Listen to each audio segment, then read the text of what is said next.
We friends.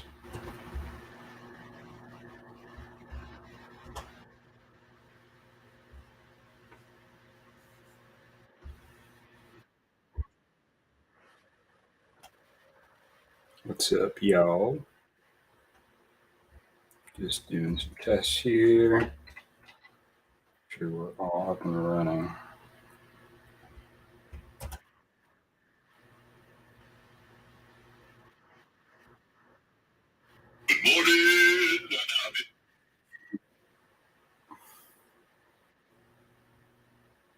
Alrighty, we are doing a stream today on Hope in Action, which is an experiment I'm doing. Perfect. Hey, friends, welcome. It's Brian. We're doing a stream today on Hope in Action. And what that looks like is I've been thinking a lot about and therapy and spirituality and how they come together. We've been exploring that in the Peace Now podcast. Been doing a lot of good interviews. I just had a excellent one with Mark Charles that really fired me up. And having some conversations with friends and collaborators working on the issue of homelessness in Pittsburgh. And some of us have a shared interest in spirituality and how does that express through our activism. And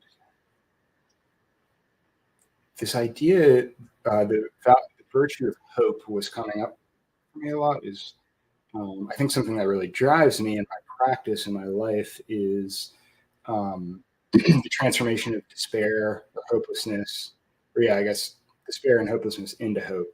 I think for me, with the pain I've experienced both personally and that I've witnessed collectively, I think one of my favorite things to do with that is to try to transmute and transform that and move that and take that energy and apply it to projects and helping people to not avoid that or to heal and move forward, that kind of thing. And so let me show you some of the words that are coming up. Mm-hmm. And we'll work together on this. Okay. Mm-hmm. Can we see that? And we'll work exploring a new software. So let me actually do this for these live streams. So let's try this. Screen. I actually think this will look better. Yeah. Okay, so one of the slogans is From Violence to Care by Unifying Love and Power. And this is Hope in Action is a project for spiritual activists. And we're going to get into some reading of spiritual activism in a second. What I mean by that? But I do want to look at this one. This is very important. Look at this quote. We've explored this on the stream before, but I love this quote. It's by Martin Luther King.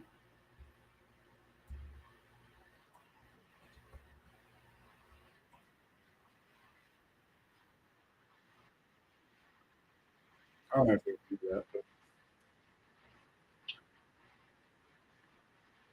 power without love is reckless and abusive. Oh, sorry. Now it'll work. Wasn't sure the right quotes are. Let's try this again.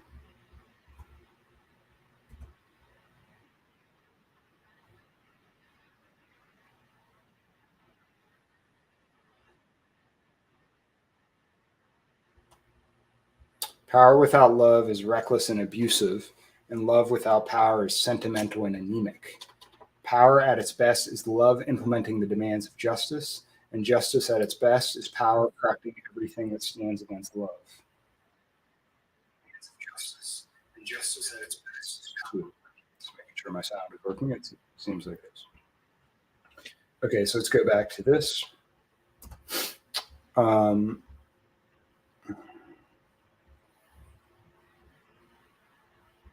so from violence to care by unifying love and power. So we have some other things. Facilitate transition to a truly democratic and socialist society. Interesting. Some writing I've been doing. But anyways, the hope in action is this idea that I want us to come together. And so if you're watching this, if you're interested in this spiritual activism idea, um, to learn that we have power, and share collective agency. And there's some very practical things. So there's a corruption platform, there's a recovery platform, harm reduction platform, a regenerative green recovery platform. Um, and these are things we're going to do together in 2024 in the Hope in Action. I'm missing one.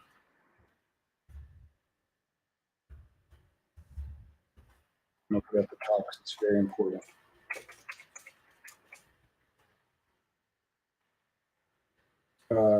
It does kind of go to harm reduction. I'm going to put housing actually. I'm going to be a bit more unified, but there's some specific ones. Homeless Bill of Rights. We want to have a civilian review board for all shelter expulsions for complaints. So there's some issues we're having in Pittsburgh, at least. I don't know where you're watching from. This is an international movement, but our practice right now, I think, will largely be in Pittsburgh, Allegheny County, just because that's where I'm at. But if you want to talk, hit me up. We can work together. What's up, friends? Hope everyone is okay. Let me know how you're doing. Happy to receive some of your comments too. Just kind of looking at things.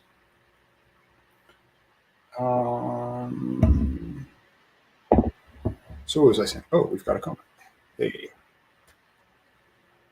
Thanks, Les. Merry Christmas. Hope you're doing all right.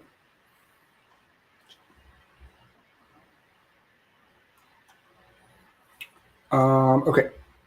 So corruption, housing, recovery, harm reduction. This one I'm very excited about. We're going to get some syringe service programs going all throughout the state. This will be huge help. So there's something going back to this hope, because I feel like despair is the response to hope, or hope is a response to despair. And there's something called the deaths of despair, rapidly increasing. These are overdose, suicide, alcoholism-related liver diseases, and we need massive community regeneration to intervene, and that's what this Hope project is about. There are some pragmatics. I just recently finished a lobbying course, and it was so good. So I do want to talk about what we're going to do together, and I'm going to invite you all to come to places. But I want to spend a little time on theory today. Who doesn't love theory? So let's look at spiritual activism. I really wanted to read. Let's see if I can make it.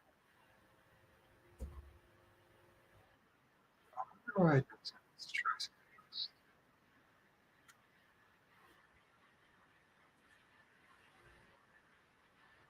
Okay. Just took y'all. Okay. Oh,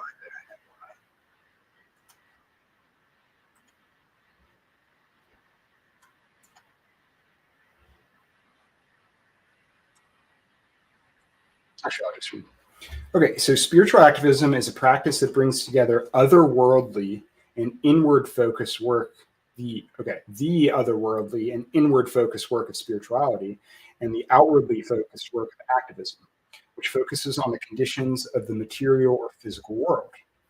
Spiritual activism asserts that these two practices are inseparable and calls for a recognition that binaries of inward, outward, spiritual, material, and personal and political all form part of a larger interconnected whole between and among all living things. An essay on the queer Chicana feminist and theorist, and I apologize, I need to study on how to pronunciate this. I can't even pronunciate. But Gloria Evangelina Anzaldúa, maybe. Her work looks amazing. I have not yet read it.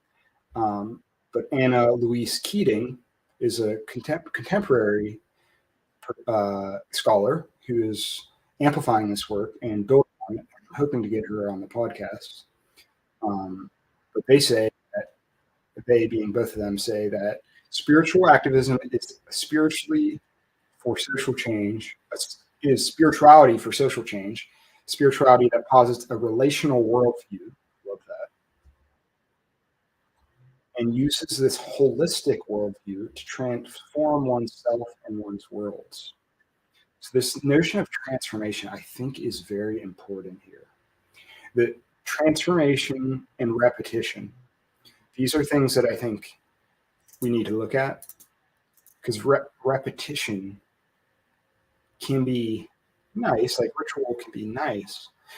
But I think it's also perpetuating unjust, oppressive things as well. And that's where I think the spiritual activism comes in. There's an element of transformation. It's a bit more alchemical.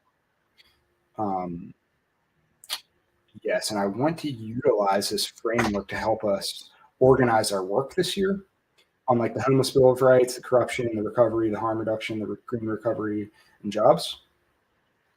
So let's look into this a little bit more. There's an interesting person that we could look at named, let's go into my reader.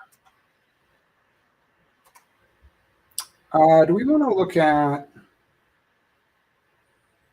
let's look at McIntyre first. Alistair McIntosh, I thought it was McIntyre. Maybe it's Macintosh.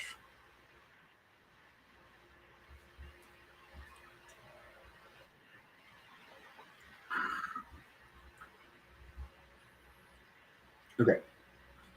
Let's see. Let's read this.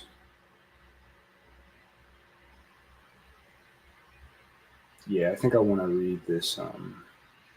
I do want to get into these key principles.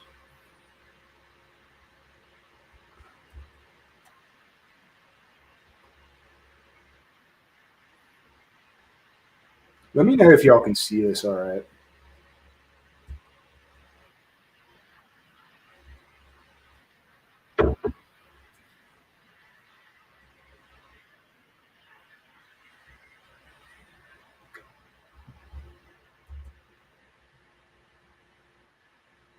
Yes. Thanks for the love, y'all. Really appreciate it.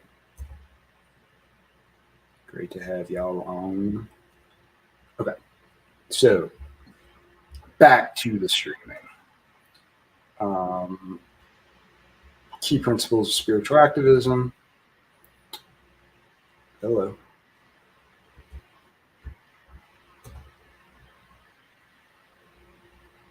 Okay.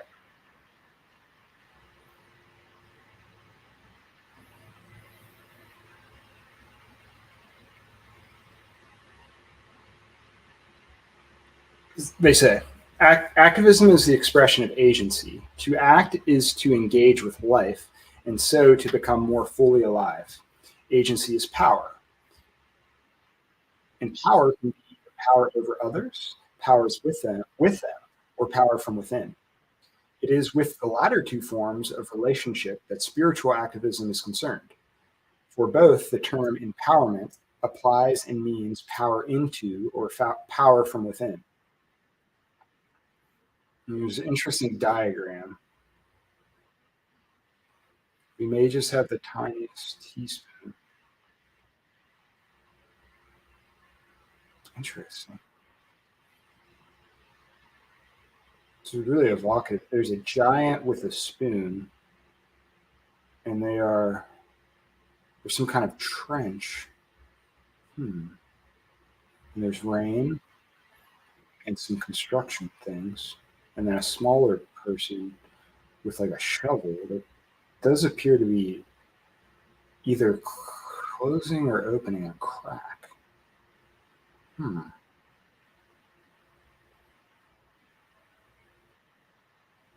Just kind of letting that wash over me.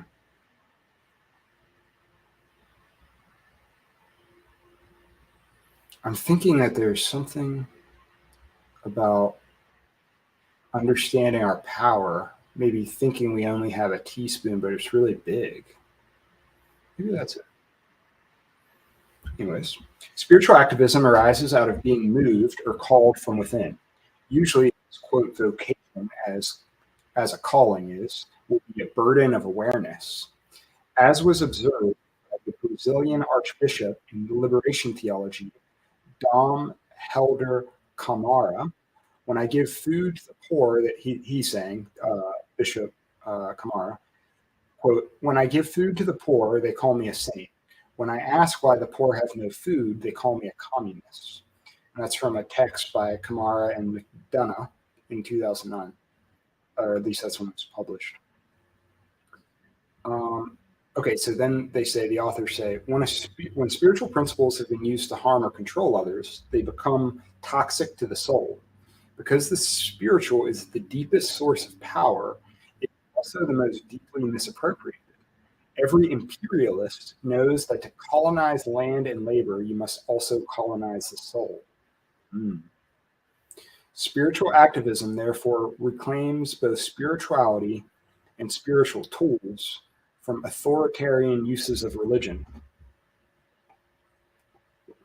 Not least, it reclaims a metaphor from narrow literalism in sacred writings. Interesting. Okay, this is interesting, actually. Keep going. Without an ever deepening inner grounding, activism likely ends in burnout or sellout. Ooh. I hadn't thought of the sellout aspect, but that resonates. Burnout, we've been looking at a lot on the channel with the rest is resistance, but sellout, that's interesting. Okay, then they go on to define burnout. Burnout is a collapse of inner energy and meaning, including the collapse of faith and hope. That does resonate, especially I'm coming out of therapy background, and when people are crushed by the system, and they feel like they're not successful anymore, we can lose that. We can lose that inner meaning. Like, it is meaningful to help people. That resonates. I like how they're also, I do enjoy how they're in this text equating spirituality with meaning. I think that's profound. Meaning, where does meaning come from? Meaning isn't physical, typically. I mean, we could argue that, but meaning, something being meaningful, just the nature that it can be, one thing can be meaningful to one being and another thing could be meaningful to another being, is interesting to me. So they say sellout is a collapse of charity by inner drivers of satisfaction are displaced by outer sources of energy and meaning, such as money or status. Okay.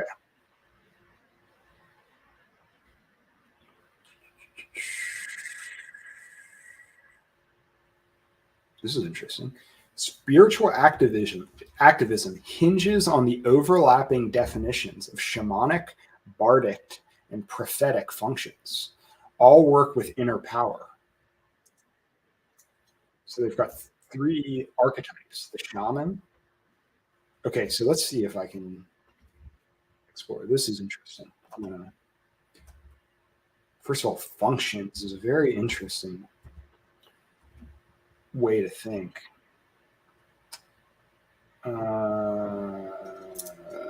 Ooh. Also, they're quoting Max Weber. All right, I want to stay away from that for a second. So, spiritual activism hinges on the overlapping definitions of shamanic, bardic, and prophetic functions.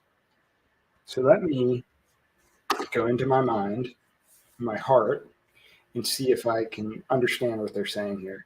So, shamanic to me, I mean, I think these are very broad terms, and I know there's many shamanic cultures out there, and I want to give them all their due and recognize that they all deserve deep study to understand the nuances. But if I had to like zoom out in a comparative thing, and also would quote my teacher, Christina Pratt from the last Mask Center in Portland. She talks about it like this. Basically, what we're seeing a lot is there's a spirit world, one, that there is a person who is good at getting there or has some kind of gift or training to go there, use it via riding ultimate states of consciousness, maybe through plant allies, maybe through drums, vision, journeying. They journey into the spirit world, and by receiving symbols, essentially, that's how I would look at it. But I also want to speak from within the worldview. So, spirits, encountering spirits, and by making positive changes there or learning something and bringing something back, this can have beneficial outcomes in the physical world. That could, I think, is related to healing. So, someone fact check me, but I think that's how I would. Maybe that's what they're talking about. That in some way we're doing that.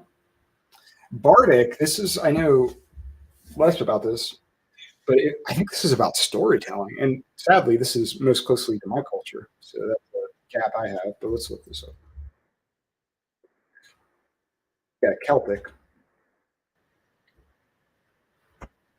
I'll have to look into this on the channel at some point.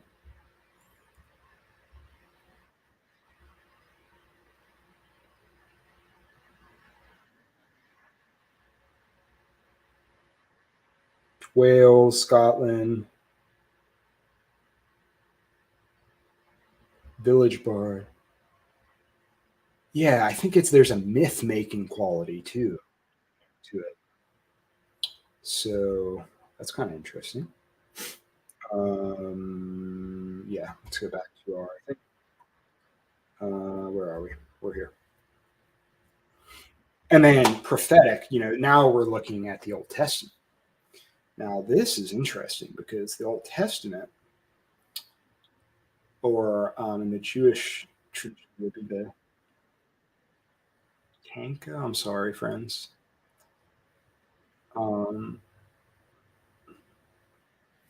But the prophets usually are really good about recognizing when. So there's an idea of earth and heaven, right?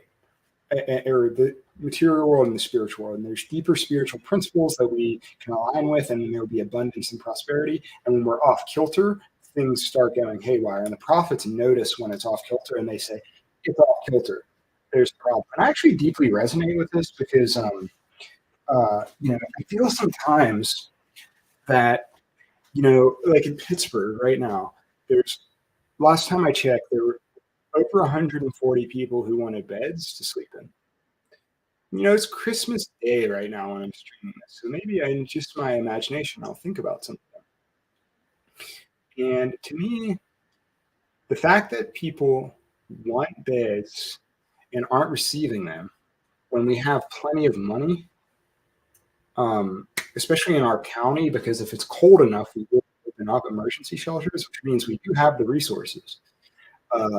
And it could be done, but there's lack of will and heart, and that's disgusting.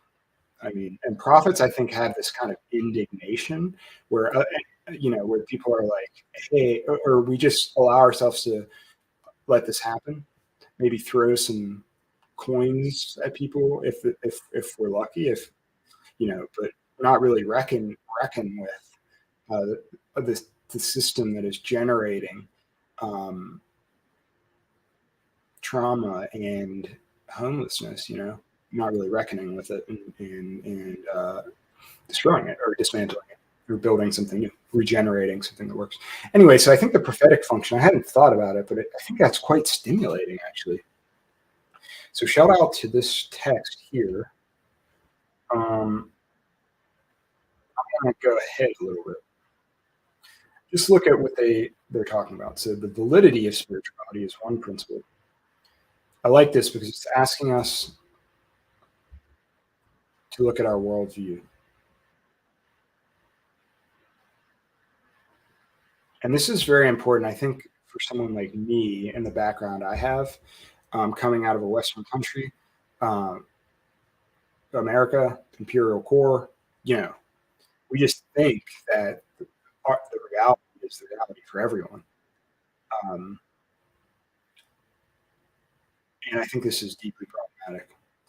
So I put out a Facebook post the other week about coming out of the closet as a ceremonial magician. There was such interesting fallout from that, so interesting. But they say in some indigenous societies, it would be abnormal not to conduct activism. Spiritual and then in France, and we're in a secular republic, which I actually really value too. And this is something I'll have to, in this project, let me make a note of that actually.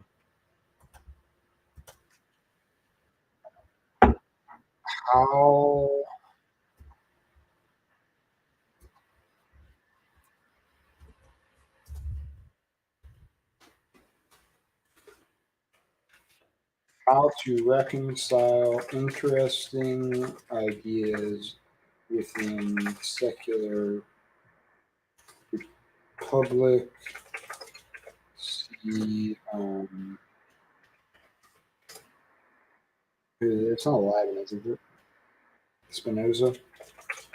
There's some philosophers, y'all. We can get into that if we want, but with spiritual activism. So I think to me, what this comes down to, y'all,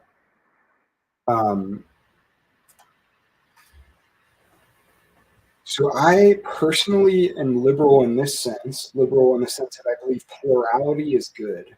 So things that are totalizing are very negative, in my opinion.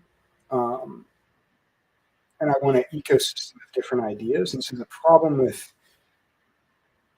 rational enlightenment, let's say, is not the idea that, let's have a lab and let's like strip the context out of everything and very, very closely look at the most abstract physical laws we can and see what we can figure out.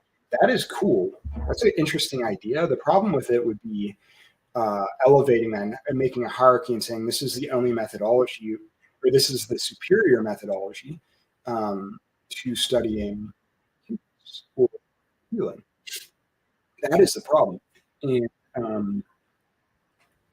based on the idea of not on usefulness, it's a tyranny of pragmatism. They're saying, oh, well, this works the best. When I say they, I'm talking about like my friends and colleagues in counseling and psychology, evidence-based practice, where they're saying, well, if you're using something that's suboptimal, that's messed up. I've done a lot of writing on this and thinking, but what I'm trying to say is not elevating one worldview over the other. And I think religion actually is historically more guilty of this than science. Like a totalizing spiritual religious viewpoint, I think is very dangerous. But I think spirituality needs to be a tool and something we're working with for our activism. Not necessarily a tool, but like a dimension that is open, that we don't forget about without reducing every problem to a spiritual defect or something. So that's something I want to keep in mind. They also say the centrality of consciousness. This is interesting, especially for my friends who are non-dual, looking at non-dual stuff, and also psychoanalysis, it seems like, because they're talking about advertising here. Oh, this is interesting. Okay, politicians and okay, let's see. I want to altered or alternate states of consciousness are therefore therefore of great interest in the framing of sexual reality.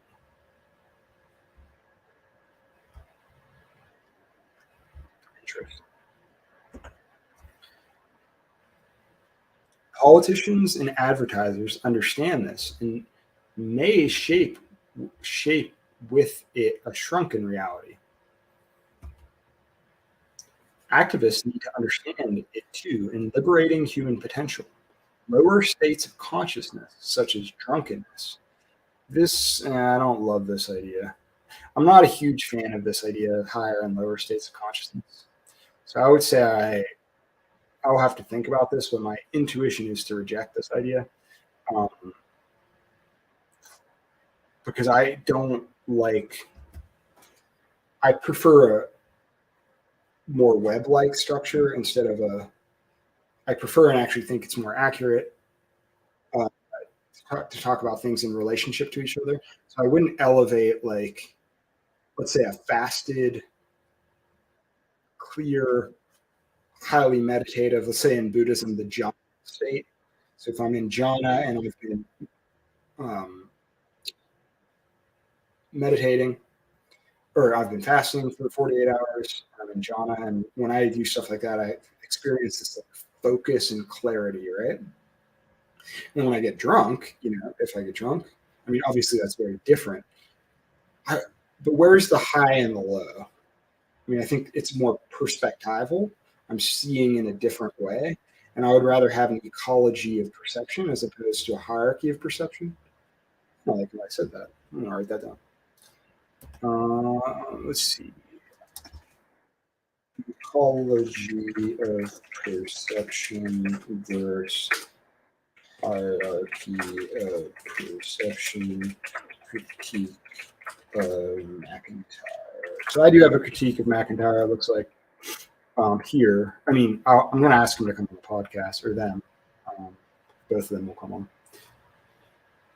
But this, I think, is problematic. Potentially problematic.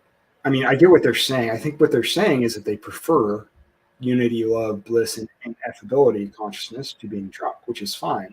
But where is the higher and lower coming from? And this is where spiritual activism is very dangerous, because I think it could, folks in the spiritual and the religious, they tend to get very excited about what they're feeling and want to project the good feelings onto other people and say, if you just did this, you wouldn't be upset. And that is what they call toxic positivity. And so the subtext of this is, hey, me writer, me spiritual activist, is I am enlightened and I need to pull up the people who are lower or more ignorant instead of being present with people, and just being present and relating to people and not judging them if they're drunk.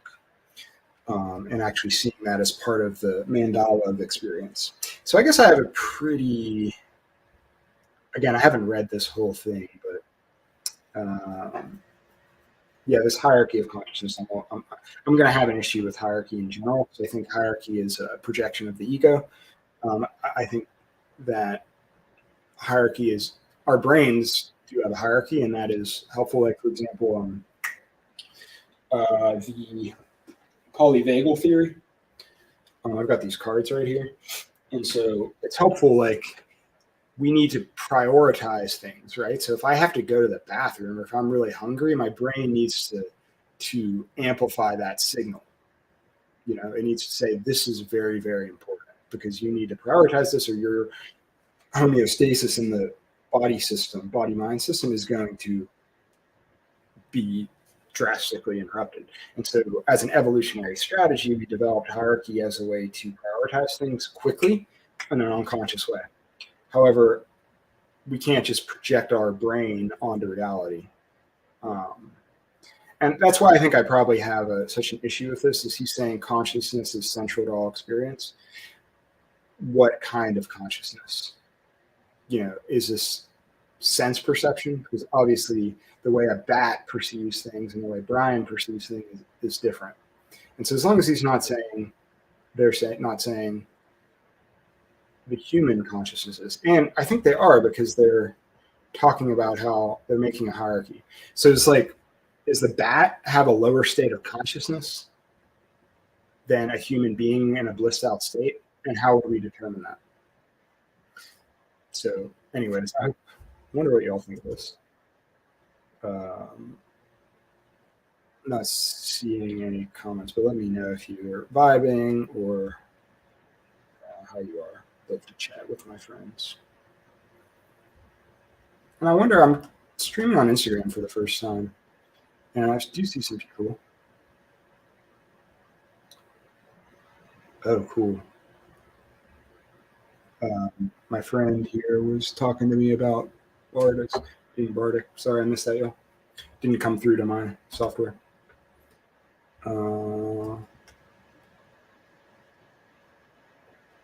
Hey, Linda, what's up? Merry Christmas. We're just looking at spiritual activism right now. You can see I'm highlighting drunkenness because I'm kind of being cranky with the authors here for making a hierarchy of consciousness. But anyways, let's give them a break, because I really do appreciate this book, and let's continue forward. They also talk about the totality of the psyche.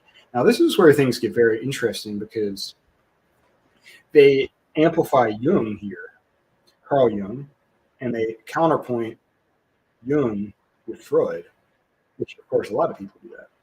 But they want to think about, the authors, about totality. And they're saying that Freud is about the vision. So division and totality, they're comparing that. And they're wanting to amplify the collective unconsciousness and kind of like the God archetype or the self archetype. So what I like about Jung is this idea of like God is in the future. So God isn't necessarily the point from which emerges, but it's what is developing. So there's some interesting things about time. However, there are some really interesting people looking. This is a huge conversation, because, you know, in 2023, soon to be 2024, Jung is being used primarily by the right wing in the United States. On a popular level, most analysts I meet are liberal, but that's just sociological. Looking at the theory, I think, becomes very interesting.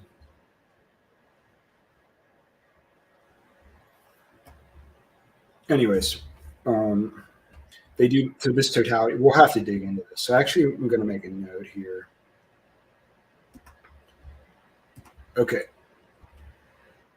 Let's look. So we've got a critique of MacIntyre on the ecology. Dig into right and left uses of Jung. Dig into the distinction between totality and division. So I think that this is again problematic. Sorry, friends. I'm not sorry. I'm letting my critical side out. You know, that's my 2024 goal. It's just let my critical mind out. And I think this is a mistake. Like, so I'm working on a text called Anti-Self. Sweet. Is this one sharing now? Cool.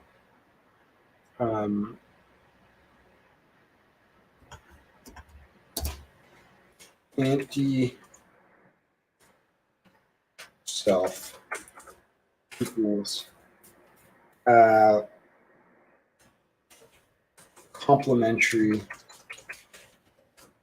dualism as an engine of growth and transformation.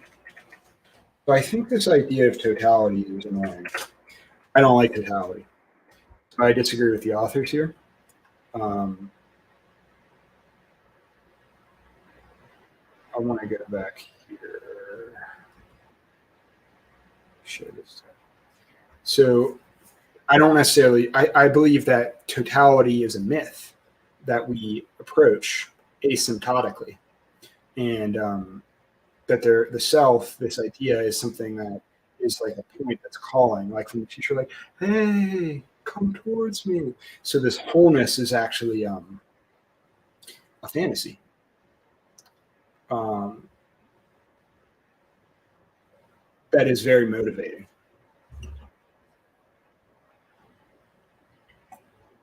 And I think this is getting this point right is there a whole? I think this totality idea getting is the key for if you're going to be a right or left wing Jungian. Because a right wing Jungian is like the past was whole. This is how Jordan Peterson talks. Like the Garden of Eden was better, and we need to get back there, right? And so by being conservative and traditional, we can rebuild the Garden of Eden, heaven on earth. However, if you're, I think on the left, you're like, oh, this utopia. Like we have social reality and utopia, and utopia is never something we reach because, of course, if we reach socialism, there'd be all kinds of problems.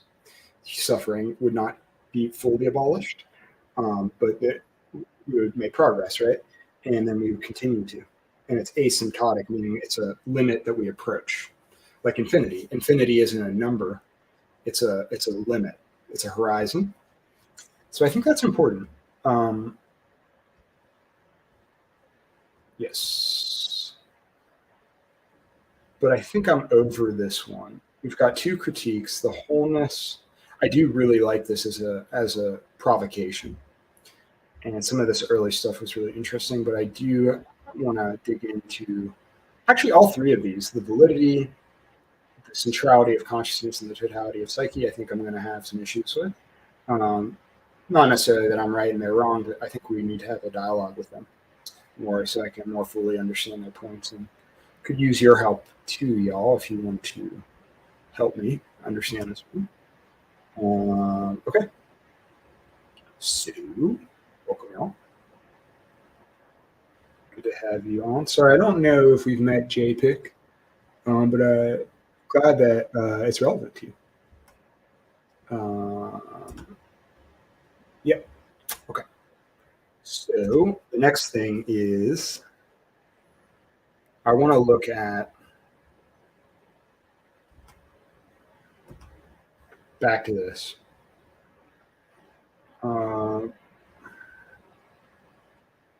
So we looked at Macintosh. Let's look at our left reading project. So we've got some occultism here, but I really want to look at the left. So I've got some readings I've been doing. Let's look. Am I sharing the right one? Oh, no. There we go. So we've got some occultism here. And freedom. We've got Horkheimer, some Catrone. So this is like the first thing we'll read, not all today, but just on the stream now.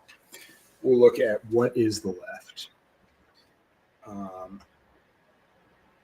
Wait, there was something I wanted to start with. This one. We'll start with this one. And then we'll start with on the concept of the left. Yeah. Let's look at these two today, y'all. And then we'll go from there. So again, we're here. So we were looking at spiritual activism. Which did I put this on here? I didn't. But remember where we're going, y'all, is practice. So we're going into a year where we pass a homeless Bill of Rights, where we pass an anti-corruption platform, money out, people in. We can look at the Poor People campaign.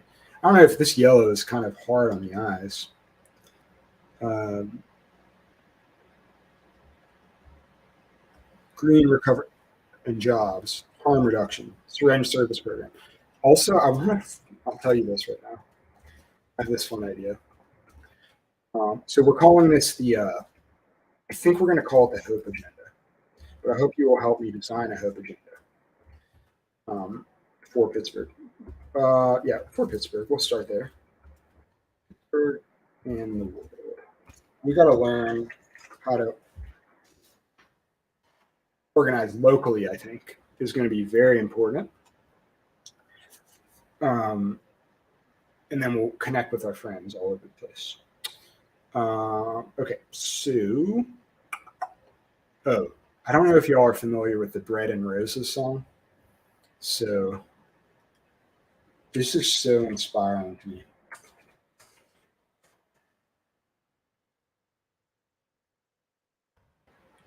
It's a political slogan.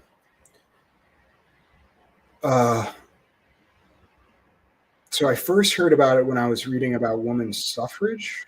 Um, However, it actually comes out of the textile strike in Lawrence, Massachusetts, between January and March. But they wanted, let's look at the lyrics. They're talking about dignity here, which is true. But I think it's getting to something deeper. Christian Baez's version.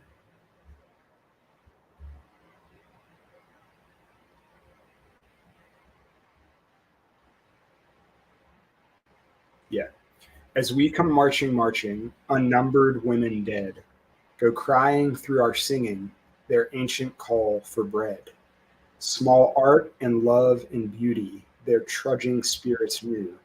Yes, it is bread we fight for, but we fight for roses too. I think that, go listen to that song. Cool. Sorry, I was singing this. I'll do it again. As we come marching, marching, unnumbered women dead, go crying through our singing their ancient call for bread. Small art and love and beauty, their trudging spirits new. Yes, it is bread we fight for, but we fight for roses too. I think the third verse. And so definitely go listen to that. But yeah, just kind of letting that wash over me actually.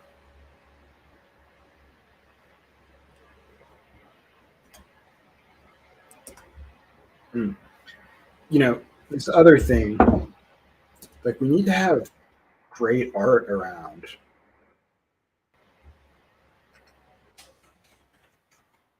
Art and flowers and uplifting design principles. See, this goes to zoning. Zoning laws that allow us to be beautiful. And I also think we need an NBA team in Pittsburgh. Don't you? So I'm going to get that for us. I'm going to help. We're going to get an NBA team because we need that. Okay.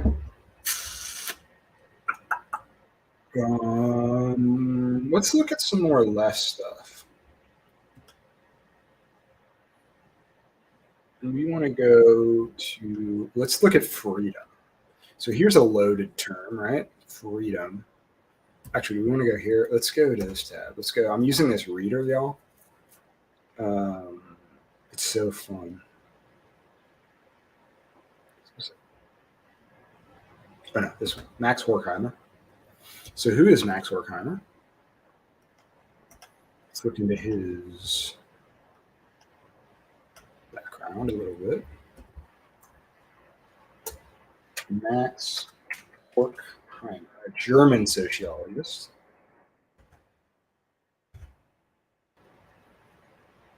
German philosopher and sociologist who is famous for his work in critical theory as a member of the Frankfurt School of Social Research.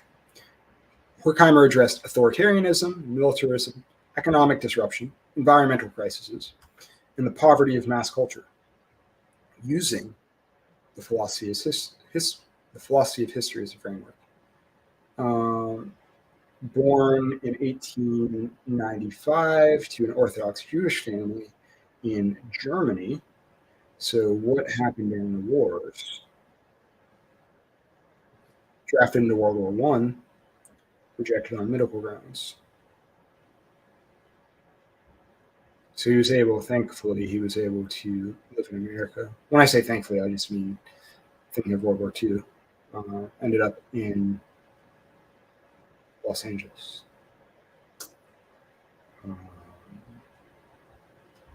He wrote this book with, that's right, with Adorno. I have read a little bit of this. Okay, cool. Let's go back. So this is called The Little Man and the Philosophy of Freedom. In socialism, freedom is to become a reality. But because the present system is called free and considered liberal, it is not terribly clear what this may mean. And actually, I want to read something else. I'm sorry. I didn't want to read this one first. Because I wanted to read this one first. Because I think this is short and will help contextualize. Meaning in history, Marx and Engels' philosophies of the Second Enlightenment. They say, in pre-modern societies, the ends of life are given at the beginning of life. Now, I'm not in what I want to be in. Sorry, that was probably so confusing for you. If you're watching, I do apologize. I'm getting used to my new streaming thing, and I'm going from thing to thing without sharing my screen. So let's take a deep breath. And we're going to come back to Horkheimer, and we're going to go to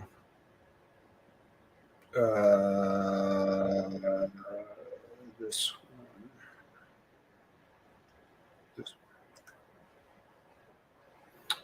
Okay, sorry about that. Okay, so who are we reading? Introduction by Louis Menand, Edmund Wilson to the Finland Station.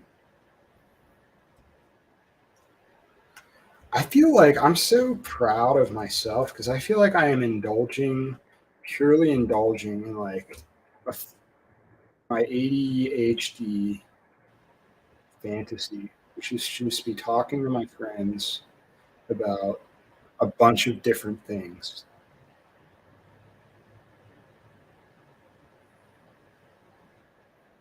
So I'm trying to not mask myself and embrace my way of being, but it is hard, you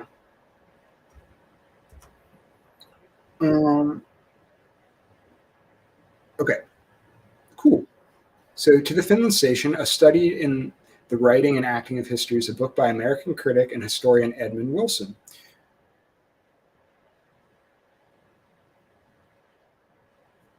This work presents the history of revolutionary thought and the birth of socialism, from the French Revolution through the collaboration of Marx and Engels to the arrival of Lenin in St. Petersburg. So Lenin showed up here in St. Petersburg, hence the Finland Station.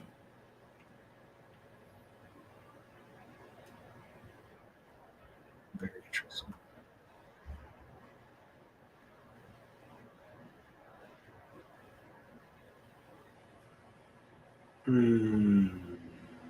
Okay.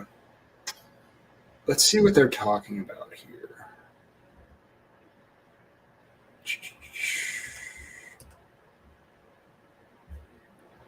Meaning in history, Marx and Engels as philosophies of the Second Enlightenment. Pre-modern societies, the ends of life are given at the beginnings of life. People do things in their generation so that the same things will continue to be done in the next generation. Meaning is immanent in all the ordinary customs and practices of existence, since these are inherited from the past and are therefore worth reproducing. The idea is to make the world go not forward, but around. modern societies, the end of life are not given at the beginning of life.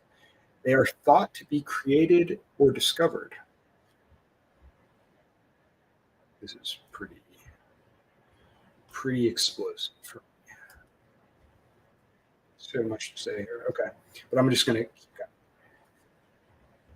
Well, the reproduction of the customs and practices of the group is no longer the chief purpose of existence. The idea is not to repeat, but to change, to move the world further. Damn, I gotta highlight that too.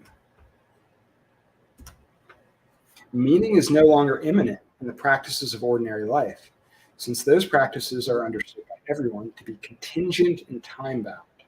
This is why death in modern societies is the great taboo and absurdity, the worst thing one can imagine.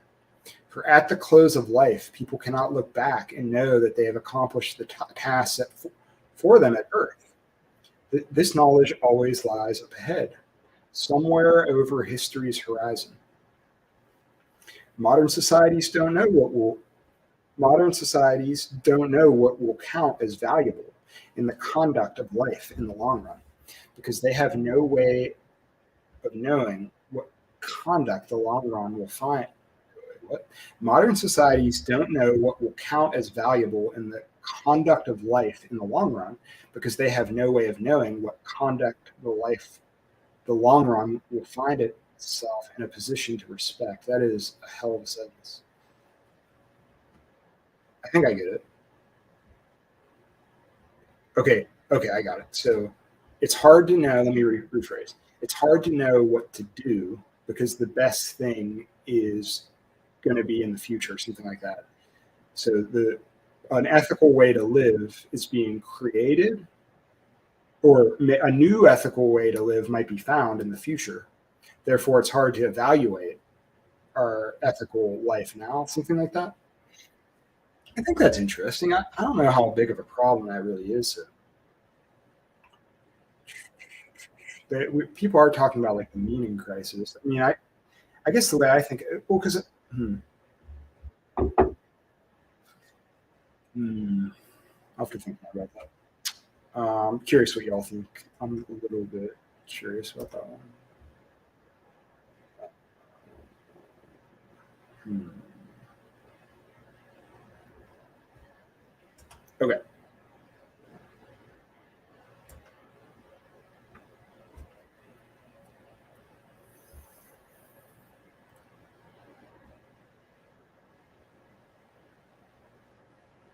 Oh, okay. Here now they're talking about Marxism. Okay, Marxism gave a meaning to modernity. It said that, wittingly or not, the individual performs a role in a drama that has a shape and a goal, a trajectory, and that modernity will turn out to be just one act in that drama. Historical change is not arbitrary. It is generated by class conflict. It is faithful to inner logic. It points towards an end, which is the establishment of a classless society. Marxism was founded on an appeal for social justice, but there were many forms that such an appeal might have taken. Mm-hmm. I agree with this. Its deeper attraction was a discovery of meaning, a meaning in which human beings might participate in history itself. Yes, that resonates. When Wilson explained in his introduction to the 1972 edition of To the Finland Station that his book had been written under the assumption that an important step in progress has been made, that a fundamental breakthrough had occurred, it was that this faith he was referring to, Marx and Engels, were the philosophies of the Second Amendment. I don't really know what this means, but I think this is interesting because that has a shape. I think this is very important.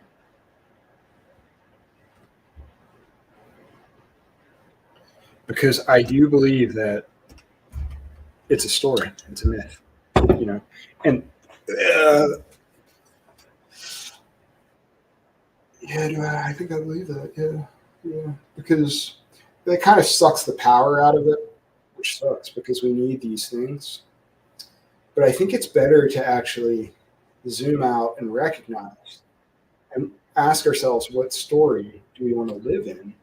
Like, is it a story about class conflict? Um, yeah, because this is how much of these tools that we can borrow from the history of revolutionary thought, how much of these tools are methodological, like because I think a lot of people would disagree with this. I think because I mean a lot of people I know who study Marxism would be like, no, it's not anything about having a. It's about having a analysis of material reality, right? Um, and that if we have more of an understanding of material reality and the hard truths of reality, we can strategize. And we need to understand class conflict because of that. And I do think there is a reality to at least, wealthy people act as if there's a reality to class. And while they're doing class conflict, there definitely is, of course. Like the ruling class has class consciousness, definitely. So it's genuine in that sense. However, a lot of Marx's predictions have not come true. So I that would be my argument on why I think it's more of a myth. And I mean that in the best. I love myths. I'm not. I know some people would think that's a degradation, but that's not how I mean it. Okay, so I also wanted to look at the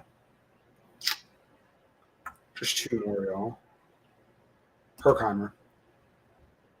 With that in mind, because I think what they're saying is when I'm hearing freedom, it's the ability to break out of cultural repetitions and create something new, even though there's a lot of inertia. So that's how I'm parsing freedom from the last reading. I'm bringing that into this reading for better or for worse. And let's be honest, it's for better. So he says, in Horkheimer, The Little Man and the Philosophy of Freedom. In socialism, freedom is to become a reality. But because the present system is called free and considered liberal, it is not terribly clear what this may mean. Yet anyone who keeps his eyes open and has a little money in his pocket actually has ample occasion to familiarize himself with this concept. He may, for example, ask an acquaintance for a job in his firm. That has nothing to do with philosophy. But his acquaintance knits his brow and says that this is objectively impossible.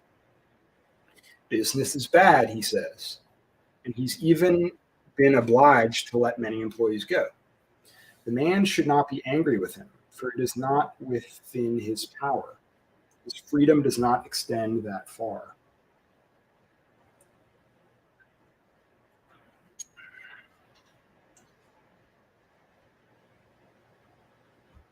The businessman is subject to laws which neither he nor anyone else, nor any power with such a mandate. The businessman is subject to laws which neither he nor anyone else, nor any power with such a mandate created with purpose and deliberation. I kind of get that. I don't get this last part.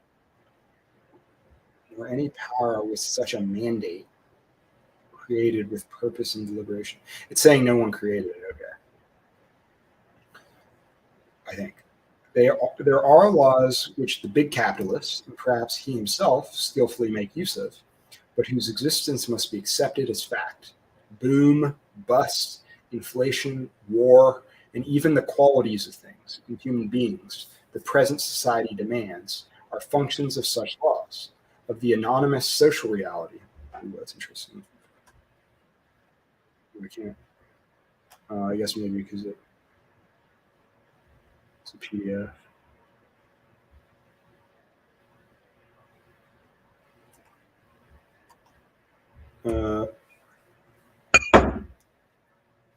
Gain on social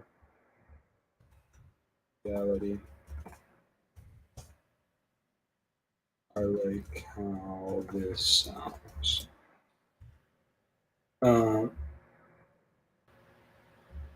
The businessman is subject to laws which neither he nor anyone else with such a mandate created with purpose and deliberation. They're laws which the big capitalists and perhaps he himself skillfully make use of, but whose existence must be accepted as fact. boom, bust, inflation, wars, and even the qualities of things in human beings the present society demands are a function of such laws, the anonymous social reality, just as the rotation of Earth expresses the laws of dead nature. No single individual can do anything about them. I think this is profound because you might be turned off by this socialism thing. And I get that because of all the, especially as Americans, and all the propaganda that we have.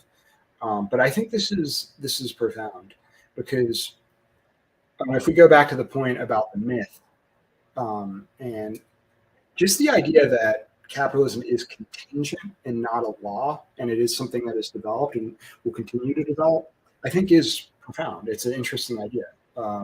There's another text, Capitalist Realism, like the idea that we could live without war, without boom, bust, inflation. Um, this is true, but it seems like we even talk about economic law. It's really economic habit, which is a big difference, a huge difference. It might be a really deep habit. It might be, you could even argue it's a good habit or a bad habit.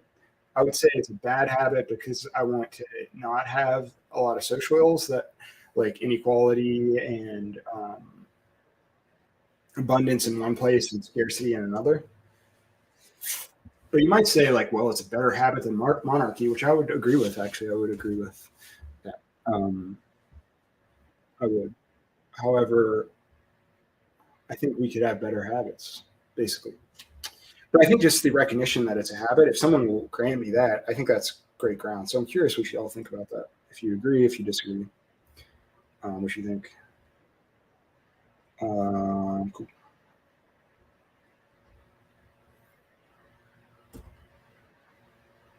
Yes, very good, very good. And we'll just finish this one up. We've been going a little over an hour. It's a good run for me on streaming. I'm trying to get better at streaming and get my reading in. Let's see. Bourgeois thought views this reality as superhuman. It fetishizes the social process. It speaks of fate and either calls it blind or attempts a mystical interpretation. It deplores the meaninglessness of the whole or submits to the inscrutability of God's ways. But in actuality, all those phenomenon, which are either experienced as accidental or given a mystical interpretation, depend on men and the way they arrange their social existence. I need to turn off my. Of course, I'm reading from before. Obviously, we're not using gender neutral pronouns here. I would do that, but I forgive you, Max, because maybe because I'm a dude. But I try to not my take on this, and I'd be curious what my audience members think on this. I tend to be kind to people and harsh on systems. So I think a system that uses the gender language as fundamental, I think is problematic. But he probably had an editor, and I think we can just do better and criticize the systems that allow that to an extent, of course. Okay,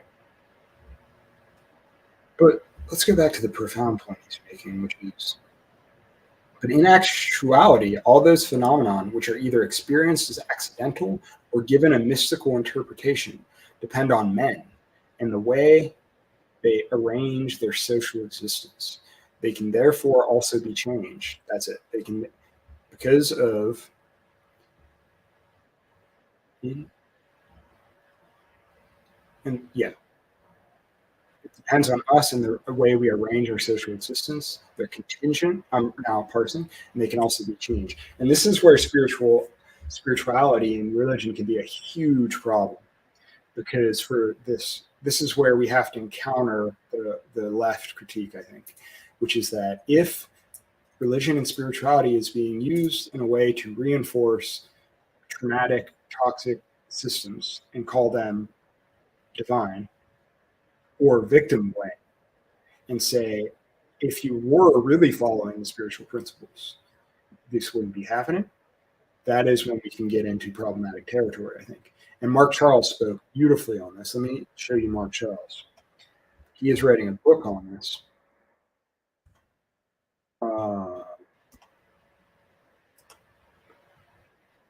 Hey, there's me. This one. We did a live stream with Mark, and he is writing a great book, Decolonizing Faith. So check this out. Check out his work. His first book was Unsettling Truth, which I'm currently reading. And I didn't post this on here. Y'all should go to this thing, because this is where we're organizing a lot. Peace Now. I just did our Alkistis interview, but you should go there. It's on the internet somewhere. Oh, I'm not sharing, am I? Sorry, y'all. When I was saying Mark Charles, I was talking about this one. Decolonizing Faith and Perpetuation-Induced Traumatic Stress. Very interesting text. And I was saying I was checking out Unsettling Truths, and then I was saying you should go to Peace Now on Substack. Sign up, it's free and everything. But we're building our community out there. This is a good way to get involved. Let's finish Horkheimer, and we'll do a little processing together. Let's just check on how everything's going. Hey, friends. I heard Instagram sometimes kicks you off after an hour, so we'll see if they do that. But anyways, go back to our friend here. Okay. I think this is profound. If men consciously took their life in society in hand and replaced the struggle of capitalist enterprises by a classless and planned economy, the effects the process of production has on human beings and their relationships could also be understood and regulated. What today appears as a fact of nature in the private and business dealings of individuals are the effects of social life as a whole. They're human, not divine products. I think that's really profound to think about, whether you like this. There's all kinds of critiques of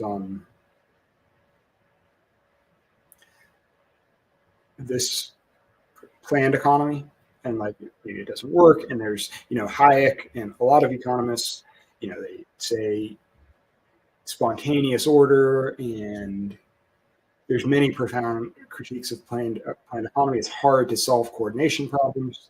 This is very true, and we have to solve that to go to engender a post-scarcity society based on care and love and not violence. But competition does create information. That's true, and violence creates information, and that's a trade-off we're making in liberalism. But it doesn't have to be. That's the key. It's not divine. You can say, like, okay, these are two contingent systems, and we're making a conscious choice to choose violence, or that's a bit of a straw person, but to choose competition over care, because it's more effective in some way. And you can make that argument, but what you're saying, you're also granting that it's a choice. And that, I think, is important, to grant the choice thing. And that's what I would really argue. That's what I'm really arguing in my work right now. And then advocating for experiments of care and love to persuade our friends and neighbors that these systems of organization are worthwhile.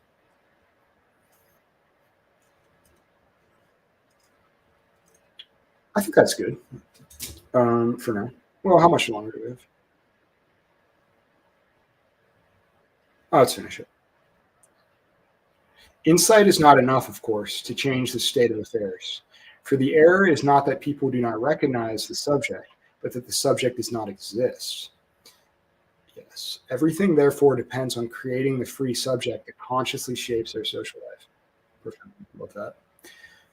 Yes. And the subject is nothing other than the rationally organized socialist society which regulates its own existence. That I would push back on, maybe, potentially. But I like this a lot. Everything, therefore, depends on creating the free subject that consciously shapes social life. This is what hope in action is all about. Actually, I'm going to write that down.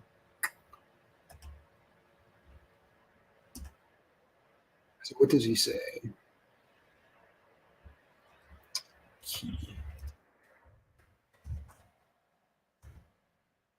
He says, Horkheimer says, everything therefore depends on creating the free subject that consciously shapes social life. I think I'm going to change it. Everything depends on creating the hopeful or recognizing the hopeful subject that consciously shapes social reframing little man. All right. Maybe I'll write a text. What could I call it? Human beings and philosophy of hope. Like that. I'll rewrite that. How does that sound? Would y'all read that? Let me know if you would read Human Beings and the Philosophy of Hope. I'm also writing anti-self. There's something I need to look at. Okay, let me just talk about this now, y'all. Left and right.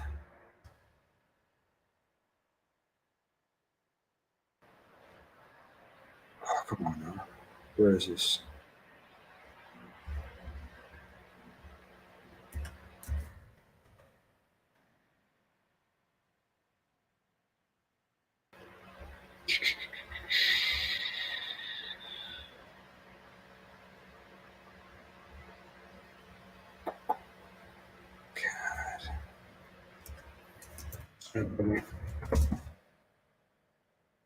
Okay, great.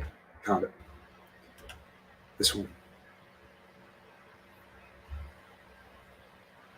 This is the one I want. I want Conrad Hamilton and Matt. These are folks I really want to talk with. So I'm going to get them.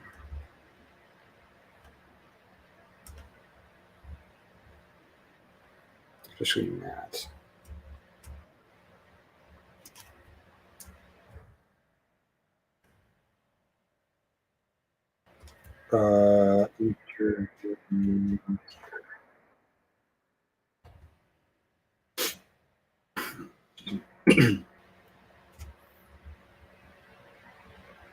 But anyways, this hope and action point, I think it's very interesting. I'm glad we read this, y'all. I'm very happy. I'm very, very, very, very, very, very happy.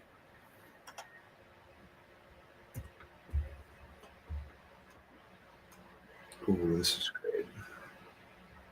Everything, therefore, depends on creating the free subject that consciously shapes social life. In the society as it is now, there are many individual subjects whose freedom is severely limited because they are unconscious of what they do. But there is no being that creates reality, no coherent ground. Ooh. Shots fired. Try not to use war metaphors, but wow, he's coming hard.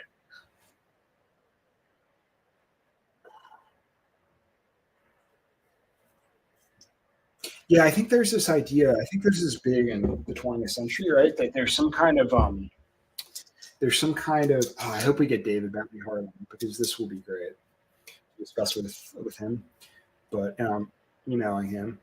I hope that's okay to say, David. But this juxtaposition between religion and spirituality and freedom, that if there's a are we somehow bounded by spiritual laws? And what's the relationship? Should we break out of them like Gnostics, or should we embrace them? And is true freedom actually embracing spiritual principles? And bondage and suffering is about being ripped away. I think I think there's a big debate here. I don't really know where I stand, actually, but there's huge potential for discussion with this statement. Um, in a society as it is now, there are many individual subjects whose freedom is severely limited because they are unconscious of what they do. But there is no being that creates reality, no coherent ground. Religion and metaphysics claim that such a ground exists. In doing so, they try to keep men from creating it through their own efforts. Of course, the present lack of freedom does not apply equally to all. An element of freedom exists when the product is consonant with the interests of the producer. All those who work, and even those who don't, have a share in the creation of contemporary reality. But the degree of that consonance varies considerably. That makes sense. Those for whom it is high seem responsible for reality in a sense. They speak of our reality as if they were royalty, and rightly so. For although they did not themselves create the world, one cannot but suspect that they would have made it exactly as it is. It suits them perfectly. But the production and preservation of reality in our society proceed blindly. They have every reason to approve of the product of this blind process and therefore support all legends concerning its origin. But for the little man who is turned down when he asks for a job because objective conditions make it impossible, it is most important that their origin be brought to the light of day so that they do not continue being unfavorable to him, not only in his own lack of freedom, but that of others as well spells his doom. His interest lies in the Marxist clarification of the concept of freedom. Good. Okay, so interesting, y'all. God, so provocative. This piece, I think, is going to sustain us for a while. Religion and metaphysics, because obviously we need to. I find this exciting, but I also find it questionable. You know, it's like, is that true? What it so? But he beautifully, thank you, Horkheimer, illustrates what we need. His interest lies in the Marxist clarification of the concept of freedom. So our interest lies in the Marxist.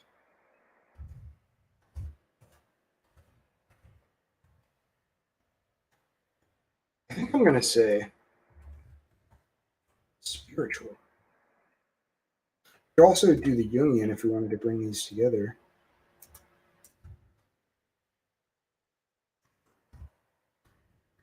To explore that.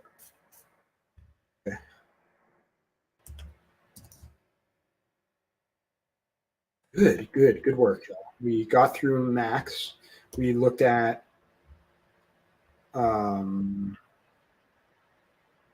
else did we look at? We looked at our friend to the station. Who was that? That was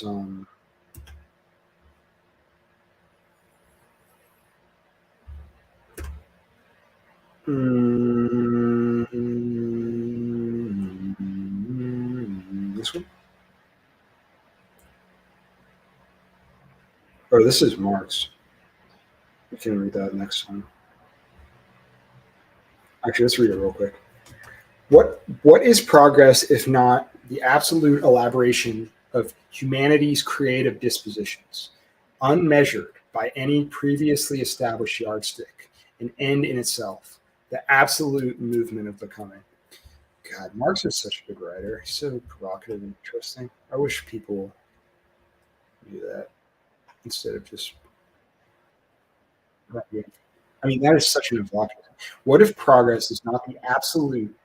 What is progress if not the absolute elaboration of humanity's creative dispositions, unmeasured by any previously established yardstick, an end in itself, the absolute movement of becoming, creativity as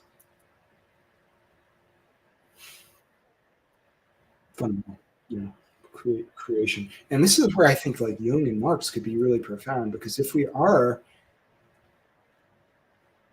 I was talking to Alkistis about the goddess Babylon. What if it's not about recreating some image or this past ritual? What if it's about elaborating her presence in a new way or something like that?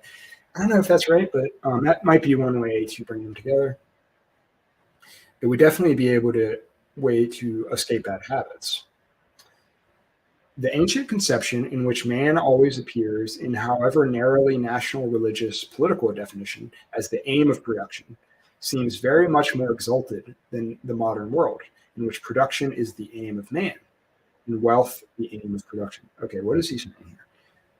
Always appears. Yeah, so he's saying man always appears in either national, patriotic, religious, or political, the aim of production, meaning he's becoming something.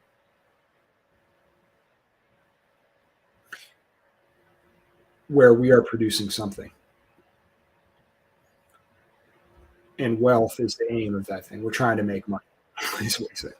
And he's saying that it was better. Is he saying? It seems, he says, seems very much more exalted. Ooh. In fact, however, when the narrow bourgeois form has been peeled away, what is wealth, if not the universality of needs, capacities, enjoyments, productive powers, etc., of individuals produced in universal exchange?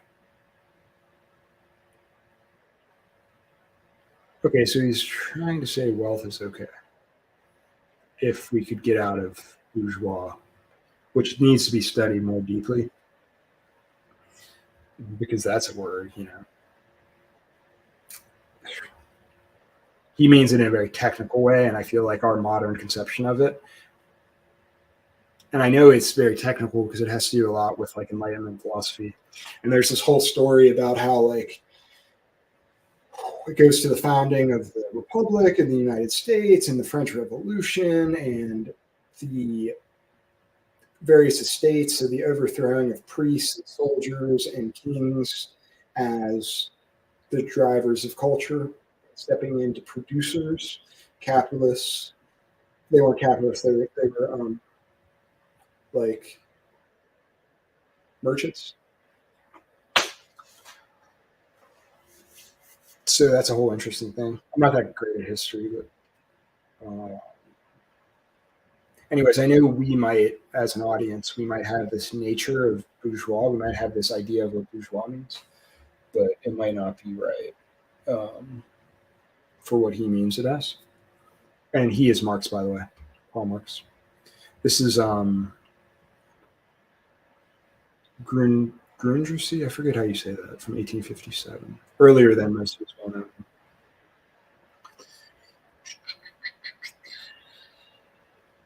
Okay, what if not the full development of human control over the forces of nature, those of his own nature as well as those of so-called nature? What if not the absolute elaboration of his creative dispositions without any preconditions other than antecedent historical evolution, which make the totality of this evolution, i.e., the evolution of all human powers as such, unmeasured by any previously established yardstick, an end in itself? What is this, if not, let's pause. There are some words I didn't like just intuitively. I don't like control over the forces of nature, really. Is that something really that I want? This might be something like more of a mastery of psychology. This could be important. This I like, an absolute elaboration of his creative dispositions.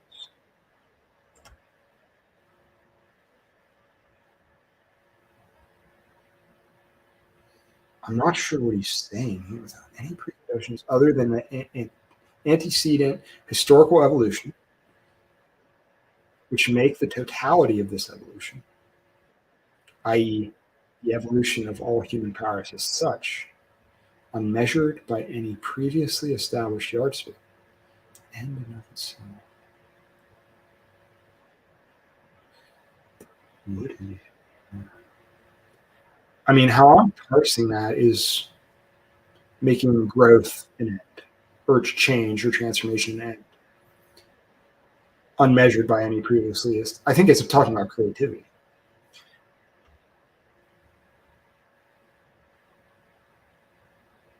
But recognizing that the antecedent historical evolution, like it's like a technical debt or like path dependency.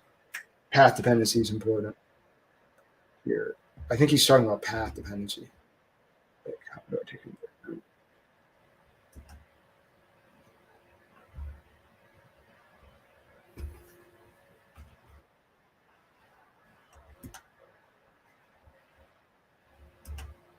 C path dependency. That's what you all know what path dependency is? It's this. This is a very interesting idea.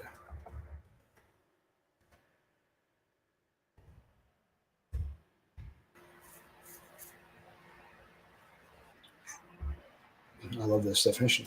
Path dependence is a concept in the social sciences referring to processes where past events or decisions constrain later events or decisions. Example, QWERTY, QWERTY, the typing.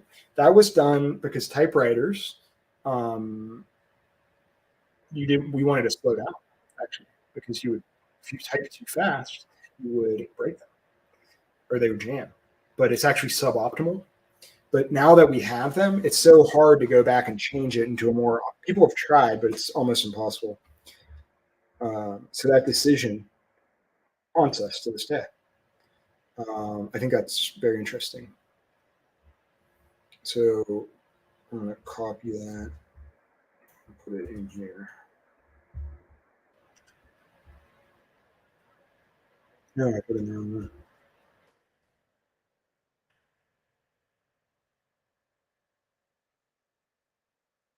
I can just do this. Okay. No.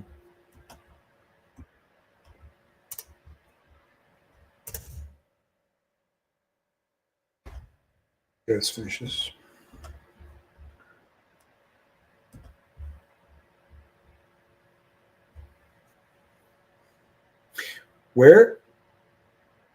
What is this if not a situation where man does not reproduce any determined form, but produces his totality? Oh my. Where he does not seek to remain something formed by the past, but is in the absolute movement of becoming. In bourgeois political economy and in the epoch of production to which it corresponds, this complete elaboration of what lies within man appears as the total alienation and the destruction of all fixed, one-sided purposes, as the sacrifice of the end in itself to a wholly external compulsion. Hence, in one way, the childlike world of the ancients appear to be superior, and this is so insofar as we seek for the closed shape, form, and what? Hence, in one way, the childlike world of the ancients appears to be superior, and this is so insofar as we seek for closed shape, form, and established limitation.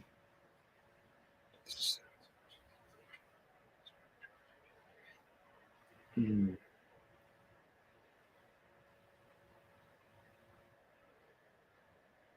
The ancients provide a narrow satisfaction, whereas the modern world leaves us unsatisfied, or where it appears to be satisfied with itself, is vulgar and mean. Wow. Fascinating, fascinating, fascinating. Okay, so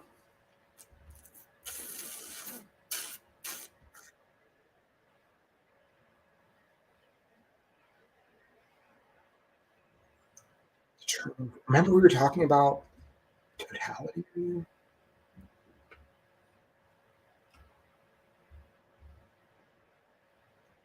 This. Okay, we're going to want to study this.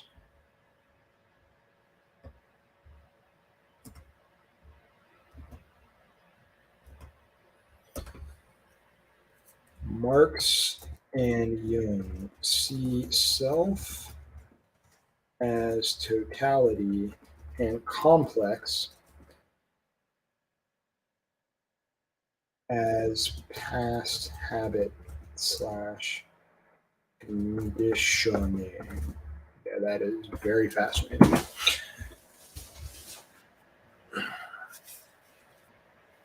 This is going to be important for the anti self.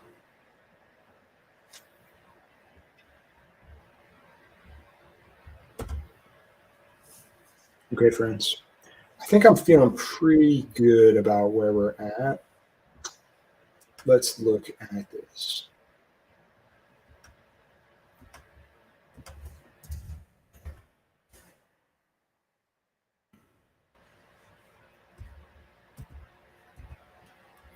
Next steps.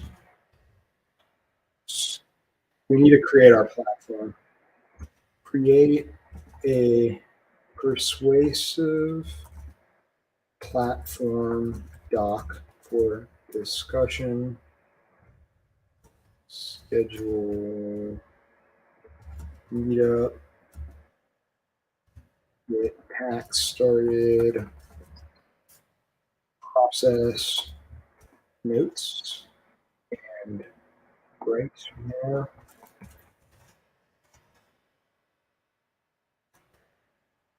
Especially the critiques and the anti-self. Um,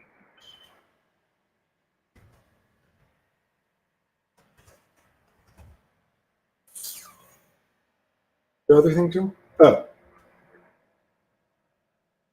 anti-self totality thing. Oh, keep reading. Let's look at our reading list. Keep reading on stream. Let's see. We read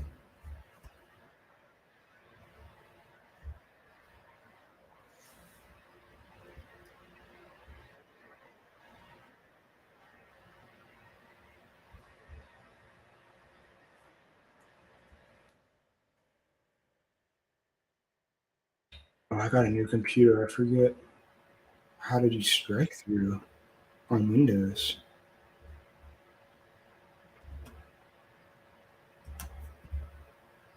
How embarrassing.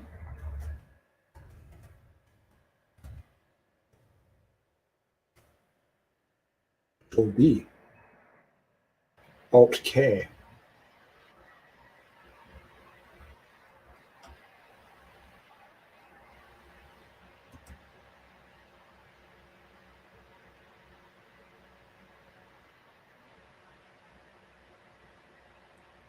Alt H4. That is, I think, isn't it on Mac? Isn't it like Command X? Alt. You know, work.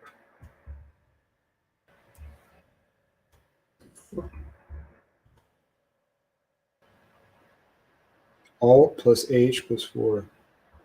Uh, still okay.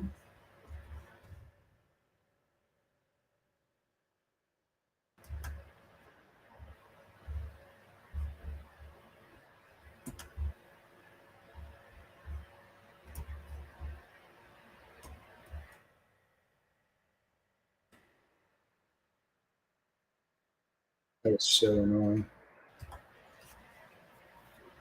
Alt Shift 5. Bastards. Yeah, I did it.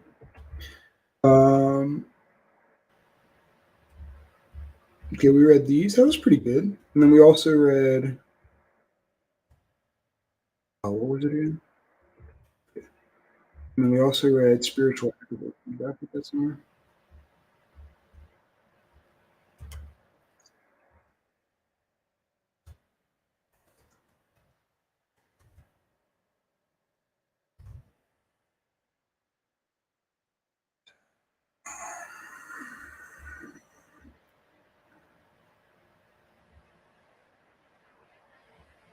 No, I did it in. McIntyre.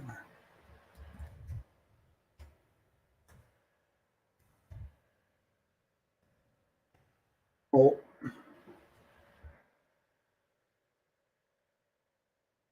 Good work, y'all. So our next steps are to keep reading this. I need to work on a platform doc, which takes and a workshop, an agenda. We need to be more practical. This was very theoretical. We need to act too.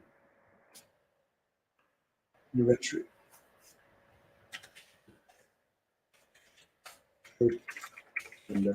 This will get into, because there's a whole thing. The reason we looked at the theory is because eventually we'll get into here. We need to develop a program and a strategy. And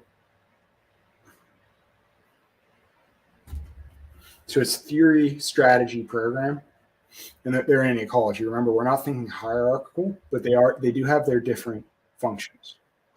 And we also have our occultism too, but that'll be for a different day. All right. Let's go to our thing. We've been doing well. Got some comments. Let's see how Instagram did. Cool. People are saying it's relevant. Thank you. But I'm going to end now, y'all. We'll stream later. Thanks for being here, y'all. I'll talk to you soon, okay? All right. Cheers. Merry Christmas if you celebrate.